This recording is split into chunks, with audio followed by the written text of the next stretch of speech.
नमस्कार, मैं हूं आपके साथ राहुल ओझा। सेप्टिक टैंक की सफाई को लेकर तमाम तरह के नियम बनाए गए हैं।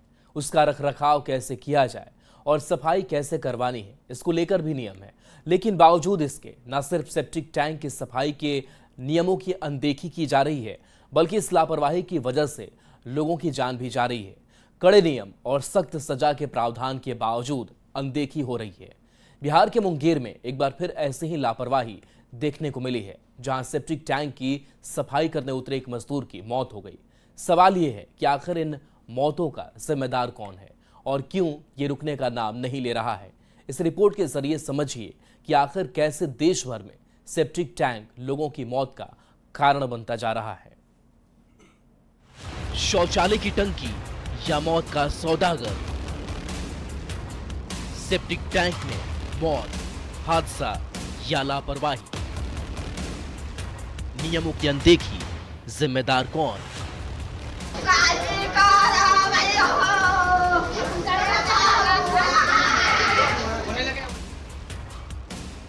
बिहार के मुंगेर में एक बार फिर सेप्टिक टैंक जानलेवा साबित हुआ। एक बार फिर सेप्टिक टैंक ने न सिर्फ एक मजदूर की जान ले ली, बल्कि एक हंसते खेलते परिवार की खुशियां छीन ली। घटना मुंगेर के कासिम बाजार के पुरानीगंज की है, जहां एक निर्माणाधीन मकान में सेप्टिक टैंक का सेंटरिंग खोलने गए 2 मजदूरों में से एक की मौत हो गई, जबकि दूसरा जिंदगी से जंग लड़ रहा है। घटना 15 अगस्त की है। मृतक के परिजनों ने बताया कि ठेकेदार संजय कुमार के कहने पर शंकर के अरुण कुमार और तौफीर गांव के शट्टू कुमार सेप्टिक टैंक का काम करने उतरे थे। कुछ देर के बाद जब दोनों की आवाज आनी बंद हुई तो लोगों ने टैंक को काटकर दोनों को बाहर निकाला, जिसमें से अरुण कुमार की मौत हो चुकी थी, जबकि दूसरा बेहोशी की हालत में था, जिसे अस्पताल में भर्ती करवाया गया। ये शादीपुर में पुरानीगंज के आसपास जो है काम चल रहा था और बिल्कुल ये गलत है। और अभी हम लोग जांच कर रहे हैं, क्या है, हम लोग छानबीन कर रहे हैं, पता कर रहे हैं, मालूम कर रहे हैं। कहाँ पर काम कर रहे थे, कहाँ पर काम करने के लिए गए थे? ये धीरेन्द्र जो है, धर्मेंद्र नाम के हैं, शख्स हैं, और शायद टीचर में है अभी, तो उन्हीं के यहाँ ये काम जो है हो रहा था। परिजनों ने घर के मालिक पर जानबूझकर हत्या की साजिश रचने का आरोप लगाया है और जांच की मांग कर रहे हैं। पूर्ण रूप से कोई बता नहीं रहा है क्या हुआ इसमें। कहीं न कहीं जो है मकान मालिक और जो मिस्त्री है उसमें संलिप्तता है कुछ करने का, साजिश है। और अभी पूछ रहे हैं, एक और है उसको भगा दिया गया है इसके साथ जो था, और पैर में मिट्टी वगैरह कुछ नहीं था। ये कह रहा है कि मिट्टी काम के समय जो है करते समय से हुआ घटना, लेकिन बॉडी पे एक भी मिट्टी नहीं है। हालांकि ठेकेदार संजय कुमार ने फिलहाल परिजनों के आरोपों पर तो कुछ नहीं कहा, लेकिन उसने बताया कि वो दोनों को टंकी के अंदर जाने से मना कर रहा था, लेकिन दोनों ने उनकी बात नहीं मानी, जिसकी वजह से यह हादसा हुआ। सर, हम तो 4 दिन से नहीं जा रहे थे, हमारे पैर का तबीयत खराब था, हम डॉक्टर से इलाज कर रहे थे। ये अपना काम कर रहा था। आज गए देखने के लिए तो इसको बोले कि टंकी उनकी खुलेगा, तो बोला ठीक है खोल देंगे। और टंकी खुला, इसको बोले तुम नहीं घुसो, बोला हम घुस जाएंगे। तो तुम बोला हम घुस जाएंगे, हम बोले नहीं तुम नहीं घुसो। अभी घुस गया, बेहोश हो गया तो फिर वो दूसरा घुसवाए, वो बेहोश हो गया। इस हादसे ने एक परिवार की खुशियां छीन ली, क्योंकि ये पहली बार नहीं हुआ है। सेप्टिक टैंक को लेकर कड़े नियम बनाए गए हैं, लेकिन बावजूद इसके इस तरह की घटना होना हादसा है या लापरवाही, ये बड़ा सवाल है। किसी भी मजदूर को सेप्टिक टैंक साफ करने के लिए टंकी में ना उतरना पड़े, इसके लिए कड़े नियम बनाए गए हैं। सजा का भी प्रावधान है। अब पहले नियम जान लीजिए कि सेप्टिक टैंक को लेकर क्या नियम है। किसी भी व्यक्ति को सेप्टिक टैंक की मैनुअल सफाई पर पूरी तरह से प्रतिबंध है। अगर किसी कारण से मैनुअल सफाई करनी भी पड़ी तो इसके लिए अधिकारी से अनुमति लेकर और सुरक्षा के सारे उपकरण मौजूद होने चाहिए। अगर कोई नियम का उल्लंघन करता है तो उस पर जुर्माना या जेल दोनों हो सकता है। सेप्टिक टैंक के रखरखाव और उसके सफाई की जिम्मेदारी घर के मालिक की होती है। सेप्टिक टैंक की सफाई के लिए पंपिंग और वैक्यूम का इस्तेमाल करना होगा। सेप्टिक टैंक की गंदगी को नाले में बहाने पर भी प्रतिबंध है। हर 4 से 5 साल में टैंक की सफाई करानी होगी।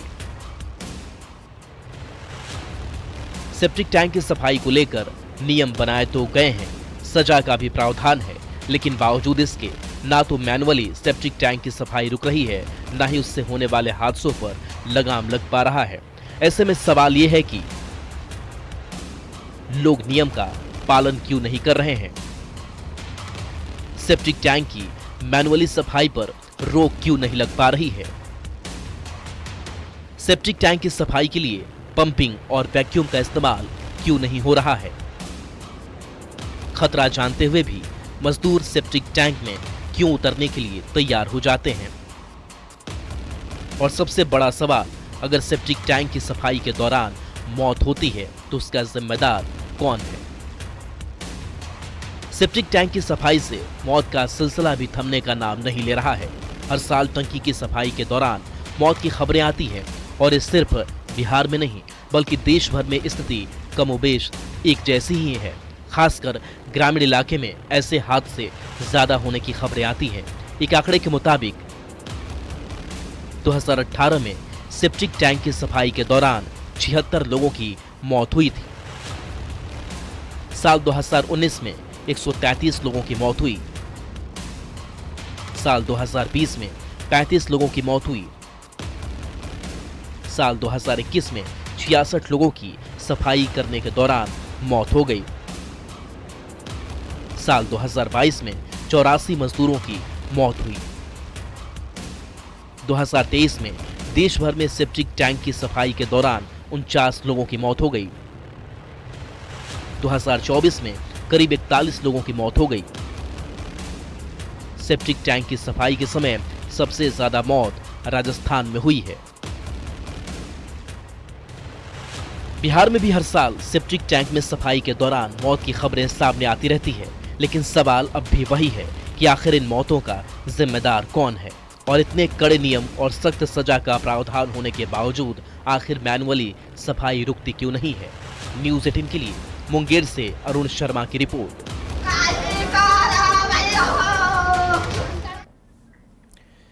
बिहार के बाद अब आपको झारखंड के गढ़वा जिले की घटना बताते हैं, जहां ये सेप्टिक टैंक ने ऐसा तांडव मचाया, 3 सगे भाइयों की एक साथ मौत हो गई। इस घटना ने न सिर्फ एक परिवार को पूरी तरह से तोड़ दिया, बल्कि इस बहस को जन्म दे दिया है कि आखिर इतनी सख्ती के बावजूद ऐसे हादसे क्यों हो रहे हैं? आखिर इसमें गलती किसकी है? प्रशासन इस पर रोक लगाने में कामयाब क्यों नहीं हो पा रहा है? देखिए गढ़वा से मौत की टंकी की ये झकझोर देने वाली घटना। सेफ नहीं है सेप्टिक टैंक। सेप्टिक टैंक ने ली 4 की जान। नवादा गांव में पसरा मातम।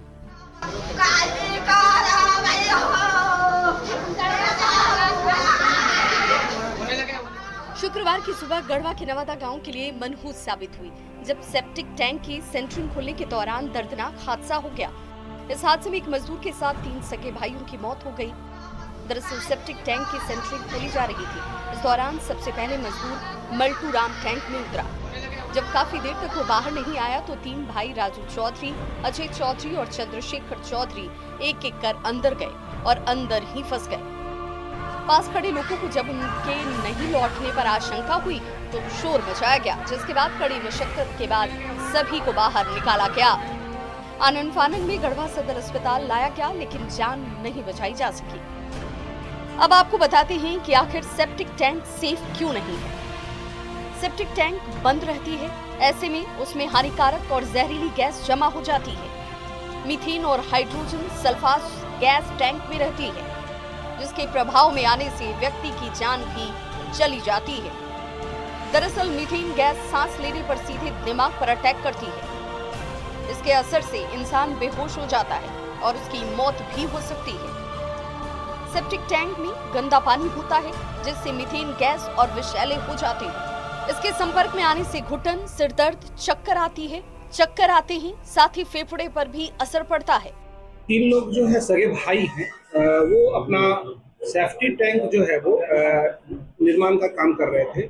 इसी दौरान एक मजदूर जो है नीचे उतरा, जिसकी जो है वो अंदर से फिर बाहर नहीं आया, तो तीनों भाई एक एक करके अंदर गए और तीनों भाई जो है वो फिर वापस नहीं आए। पता चला कि वो जब उनको निकाला गया तो वो वहीं पर मृत थे।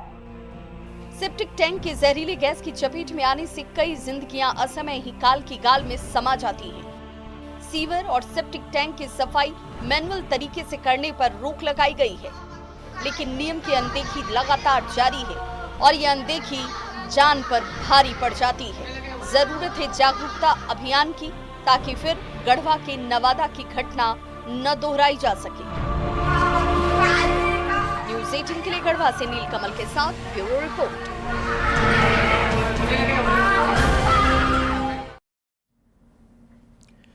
कोलकाता में शनिवार को फिल्म द बंगाल फाइल्स के ट्रेलर लॉन्च के दौरान हंगामा हो गया। फिल्म के ट्रेलर लॉन्च का एक कार्यक्रम एक निजी होटल में रखा गया था। वहीं पर फिल्म के डायरेक्टर विवेक अग्निहोत्री ने आरोप लगा दिया कि कार्यक्रम में रुकावट डाली गई है और ट्रेलर लॉन्च को रोक दिया गया है, जिस पर अब सियासत भी गर्मा गई है।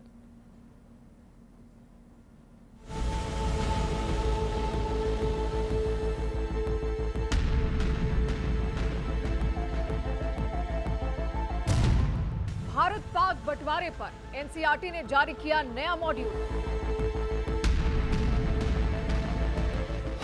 फिल्म द बंगाल फाइल्स के ट्रेलर लॉन्च के दौरान हंगामा। के सामने का कैमरे में बोला है। They have no excuse, no excuse. They have no excuse. कह रहे नहीं, आप नहीं दिखा सकते। That's all they are saying. 5 सितंबर को रिलीज डेट हो रही सियासी डिबेट। बंद करना था, आपके शो के पहले क्यों नहीं बंद किया? आप चलते हुए शो में क्यों band कर रहे हैं? If you did not have according to India doing something illegal, why did you stop in the morning? Film the Bengal Files में पिक्चर अभी बाकी है। Bengal has our own constitution. We have 2 constitutions, one's ours, India's, and one Bengal's constitution. पहले teaser की launching में हुआ हंगामा, अब फिल्म के ट्रेलर दिखाने पर मचा कोहराम। हंगामे की ये तस्वीरें उस वक्त की है जब शनिवार को कोलकाता में फिल्म द बंगाल फाइल्स का ट्रेलर लॉन्च हो रहा था। फिल्म के ट्रेलर लॉन्च का कार्यक्रम कोलकाता के निजी होटल में रखा गया था। एक बड़े पर्दे पर फिल्म का ट्रेलर चल ही रहा था। उसी वक्त कुछ पुलिस वाले अंदर आए और हंगामा मच गया। फिल्म के डायरेक्टर विवेक अग्निहोत्री ने आरोप लगाया कि कार्यक्रम में रुकावट डाली गई और ट्रेलर लॉन्च रोका गया। सुबह से ये पुलिस खड़ी है, एक शब्द नहीं बोला किसी ने। चलते हुए शो में आपके सामने फिर से सवाल पूछे मुझसे। Ask him, he's the government, not me. The Bengal Files का ट्रेलर यहाँ चलते हुए पॉलिटिकल प्रेशर के अंदर, रुकिए, पॉलिटिकल प्रेशर के अंदर पुलिस ने यहाँ पे किया है। सुबह से हजारों पुलिस यहाँ पे है। एक पॉलिटिकल पार्टी के वर्कर्स क्यों हैं यहाँ पे? फिल्म के डायरेक्टर विवेक अग्निहोत्री ने यह भी आरोप लगाया कि ट्रेलर ना दिखा पाए, इसके लिए बंगाल पुलिस आई थी। विवेक अग्निहोत्री ने इसे अराजकता और तानाशाही बताया और कहा कि बंगाल में कुछ लोगों की राजनीतिक महत्वाकांक्षा के लिए पुलिस का इस्तेमाल किया जा रहा है। उन्होंने ये भी आरोप लगाया कि कुछ लोग आए और सभी तार काट दिए गए। उन्हीं की परमिशन से तो हो रहा है। They know exactly that we were supposed to launch the trailer here. First they cancelled in the theater, in cinema hall. Now they want to cancel in a hotel also. This is the state of Bengal today. आपकी आंखों के सामने हो रहा है जो कुछ हो रहा है। लास्ट सेकंड में अभी उन्हें राजनीतिक दबाव है, कहते हैं इसको ट्रेलर को नहीं चला सकते। बंगाल में फिल्म पर जमकर सियासत हो रही है। बीजेपी ने ममता सरकार पर आरोप लगाया कि वो सच को छिपा नहीं सकती, तो वहीं टीएमसी ने पलटवार करते हुए सवाल किया कि आखिर गुजरात फाइल्स और मणिपुर फाइल्स जैसी फिल्में क्यों नहीं बनाई जाती। ये तो बंगाल में नया नहीं है, ये तो हर रोज चल रहा है। विवेक अग्निहोत्री जी को लीगली कार्रवाई करना पड़ेगा, लेकिन इसमें बंद नहीं होगा। सबका मोबाइल में घूमेगा, सब लोग देख लेगा। इसमें आज जो इलेक्ट्रॉनिक्स, जो मॉडर्न इलेक्ट्रॉनिक सिस्टम में इसे छुपा नहीं रह सकता। जितना करेगा ममता, और भी ममता की सरकार, उनका जो अपीजमेंट चल रहा है और भी सामने आ जाएगा। विवेक अग्निहोत्री वो बीजेपी का विवेक है, वो विवेक तो है जरूर, लेकिन भाजपा का विवेक है। अभी तो भाजपा ऑफिस में बैठा हुआ है, तो उसका दम नहीं है। गुजरात फाइल्स, उसको बोलिए गुजरात फाइल्स करने के लिए।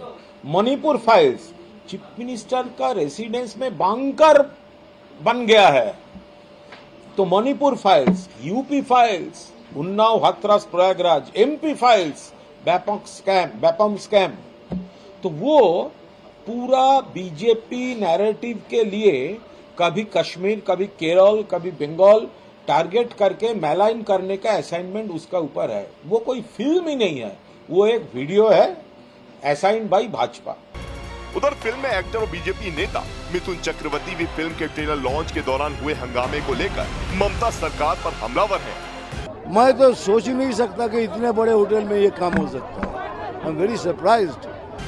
विवेक रंजन अग्निहोत्री की फिल्म द बंगाल फाइल्स को लेकर बवाल बढ़ता जा रहा है। इस फिल्म को लेकर विवाद क्यों है, इसे जानना जरूरी है। दरअसल फिल्म के टीजर में देवी दुर्गा की जलती हुई मूर्ति दिखी। फिल्म के जरिए सांप्रदायिक नफरत फैलाने का आरोप है। वहीं फिल्म में पश्चिम बंगाल की तुलना कश्मीर से की गई है। इस फिल्म के जरिए परंपरा और सांप्रदायिक सद्भावना बिगाड़ने का दावा किया गया।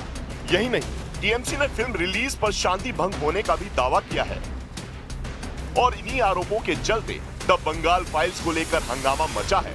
द बंगाल फाइल्स फिल्म की रिलीज डेट 5 सितंबर को रखी गई है, लेकिन इस फिल्म की रिलीज से पहले जिस तरह से हंगामा हो रहा है, जिस तरह से सियासी गदर मचा है, उससे विवाद और गहराने की आशंका है। एनसीईआरटी के मॉड्यूल पर सियासी घमासान मचा हुआ है। बीजेपी का कहना है कि पंडित जवाहरलाल नेहरू विभाजन के असली जिम्मेदार थे।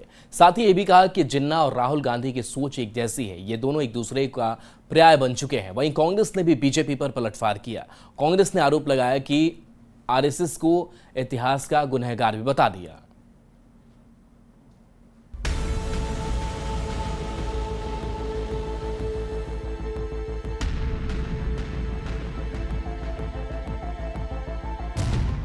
भारत पाक बंटवारे पर एनसीईआरटी ने जारी किया नया मॉड्यूल।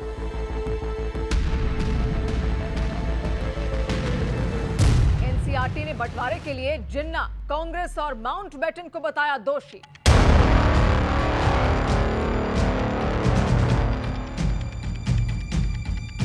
पंद्रह अगस्त 1947 ये वो तारीख थी जब देश आजादी का जश्न मना रहा था। एक तरफ खुशियां थी, गुलामी की जंजीरों से मुक्ति का पल था, तो दूसरी तरफ देश विभाजन की विभीषिका का बहुत बड़ा दंश झेल रहा था। देश का बंटवारा उन कड़वी यादों में से एक है जिसमें लाखों लोग उजड़ गए थे, लाखों ने अपनी जान गंवाई और करोड़ों की जिंदगी हमेशा हमेशा के लिए बदल गई थी।